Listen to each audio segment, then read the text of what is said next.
আমরা গার্মেন্টসের চাকরি করি দেখা অনেকেই বলে গার্মেন্টসের চাকরি ভালো না, গার্মেন্টসে মানুষের চাকরি করে।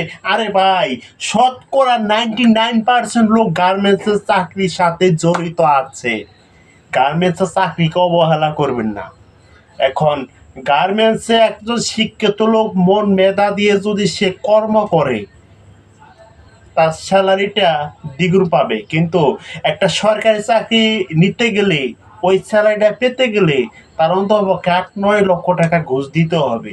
কারণ কারণ দেখা যাইতেছে ওই জায়গায় পৌঁছাতে পৌঁছাতে তার জীবনটা শেষ হয়ে যাবে। কারণ ওই 8-9 লক্ষ টাকা উঠাইতে উঠাইতে তার জীবন শেষ। কাজেই গার্মেন্টসের চাকরিকে অবহেলা করবেন না। গার্মেন্টসের টাকা হচ্ছে 100% হালাল টাকা। এই টাকায় কোনো খাদ নেই। ভিডিওটা ভালো লাগলে